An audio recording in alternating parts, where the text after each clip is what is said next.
Hey, what's going on, everybody? Ready here with another Ray Shadow Legends video. Today we're going to be covering the new Knight Revenant Legendary Champion, Wurlim Frostking. On his A1, he attacks one enemy and has a 30% chance of placing a freeze debuff for one turn. Places a perfect veil buff on the ally with the lowest hit points for one turn as the freeze debuff is placed. This move is okay, but it does have somewhat of a low chance, even with booked, to place the freeze debuff. On his A2, it's a frostbite. He attacks all enemies and has a 70% chance of placing a 30% decreased critical damage debuff for 2 turns, and places a 30% increased critical damage buff on all allies for 2 turns. When booked, it's a 100% chance and a 3-turn cooldown. Pretty neat move, and it has both of the new buff and debuff on this champion. And on his A3, it places a 25% strengthen buff and 60% increased defense buff on all allies for 2 turns. The increase or the 25% strengthen buff is one of the new buffs in the patch, and this buff makes us take 25% less damage. If this was on a 3-turn cooldown with books, this would be very useful for the clan boss. So I don't know exactly how good it's going to be now. I am going to do some testing on that and let you guys know. But for now, we're going to try him out in arena and dungeons and see how he works out there. For his aura, he has increased ally defense in the arena by 30%. That aura is not necessarily the most useful, because most of the time you're looking for speed, but he could definitely still be used in arena. So let's go ahead and take a look at his artifacts. I kind of built him for damage. I kind of staggered around the best pieces that I could find for him as quickly as possible, so that way we can take a look and see what he can do. So I have some crit rate and crit damage speed pieces, and then some crit damage pieces here. Like I said, I built him for damage and to give him as much speed and accuracy as I possibly could.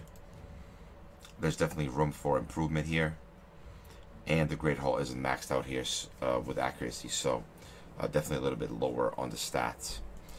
I don't have any books for him on this account. This is not my account. This is the second account that I play.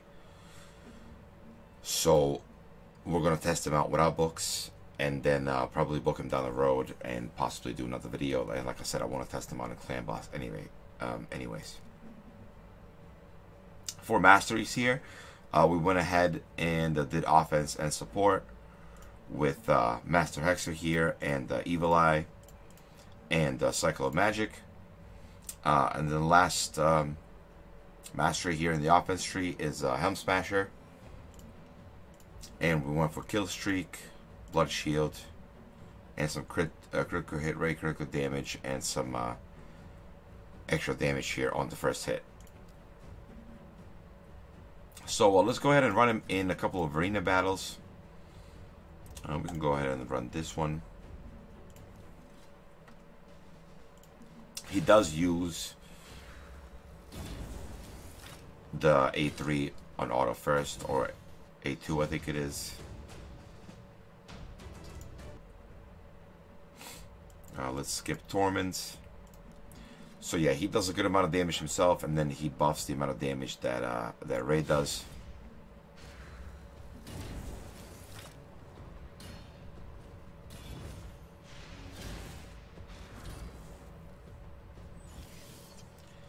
Apothecary resists the defense down there, so we didn't get one-shotted. But it also, the decreased critical damage buff, if they do live, they'll do a lot less damage. So that's also very useful.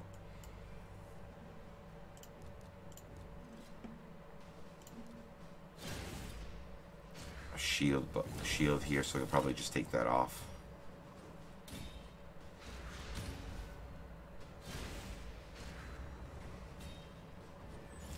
So yeah, he does a good amount of damage, and then this defense and strengthen buff is also really cool, because you'll take a lot less damage. And if you're running a defense comp, he will make the whole defense comp a lot better as well. Alright, let's do one more. Actually, I don't want to do any torments right now, so let's go ahead and run him in Dragon, and I'll also show him in Spider.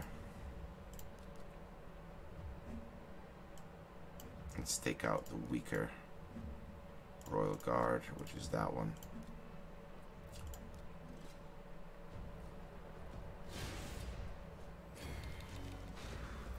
So right here, he'll go, he'll do a good amount of damage, and he'll buff Royal Guard's damage.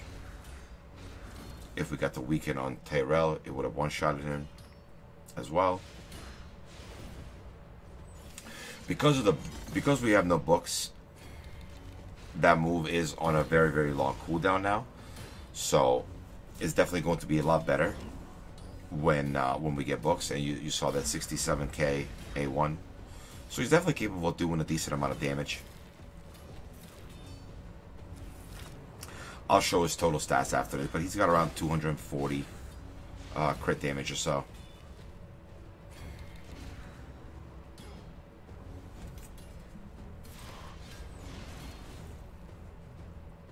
So if he had books, I'm pretty sure that he would use his move here to buff Royal Guard's damage.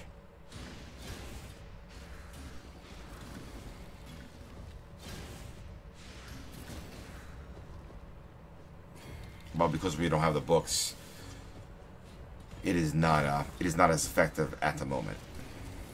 But I'm kind of glad I got to test him without the books, because if I leveled him out count, I would have booked him, and if he wasn't good, I would have been sad that I've used so many books. So I'm definitely going to do a little bit more testing before I fully book him. But he honestly seems solid. He did almost 600k damage there.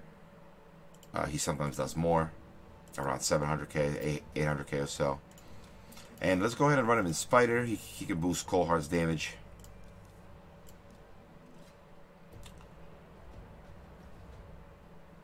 On the Spider as well. You don't need to run him, but we can go ahead and show how he functions. Also, he does place the critical damage reduction on the Spiderlings, so they will hit for less damage as well.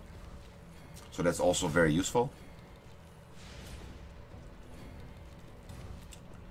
I don't think he's by any means like God tier or anything like that, but I think he's a very cool champion and definitely very usable in many different areas.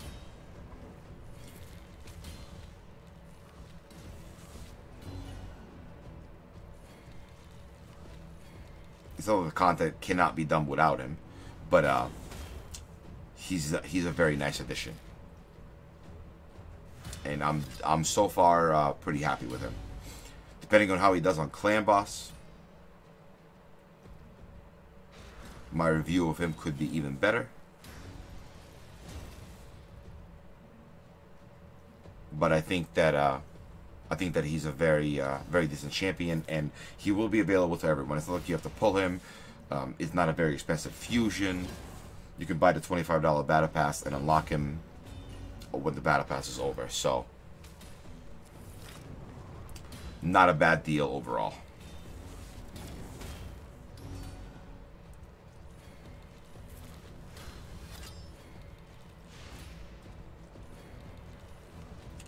This battle definitely does take longer here. I mean, if you have a Coldheart or something, it probably work a little bit. Another Coldheart or something like that, it might work a little bit better.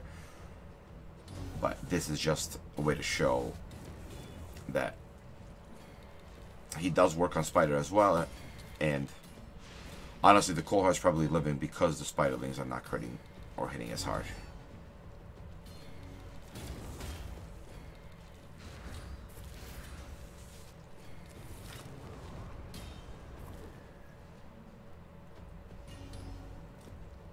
And he just looks so cool.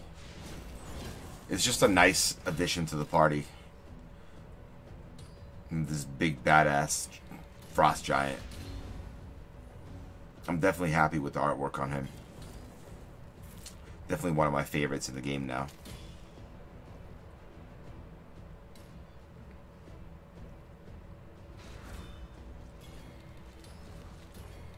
Alright, Coldheart's dead there. I think we should be able to finish the boss here. even though Coldheart died, with some War Master procs and things like that.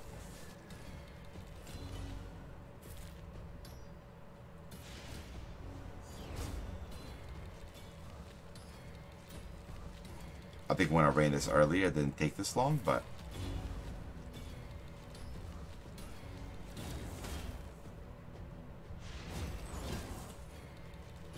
as long as we win, I will be happy.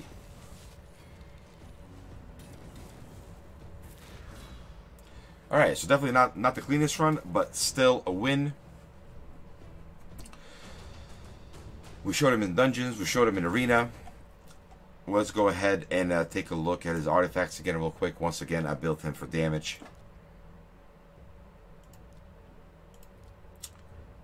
So speed. There's definitely a lot of room for improvement on these artifacts. I threw together this build very quickly in order to get this video out. Let's take a look at his total stats. 190 speed, 3100 defense, 243 crit damage, 96 crit rate. I couldn't get the 4% crit rate. And I was going to lose a bunch of crit damage, so I was just like, screw it for now. Let's just run him like this and see if we can get something better down the road. And like I said before, accuracy is a little bit low, but it definitely still works. And masteries, Helm Smasher, offense, support, Master Hexer is important, Evil Eye is really good, and I think Cycle of Magic also helps out. I think that's going to be it for today's video, guys. Please leave a like and subscribe, and in the comments below, let me know what you think about the new champion. And I'll see you guys in the next one, yo. Peace.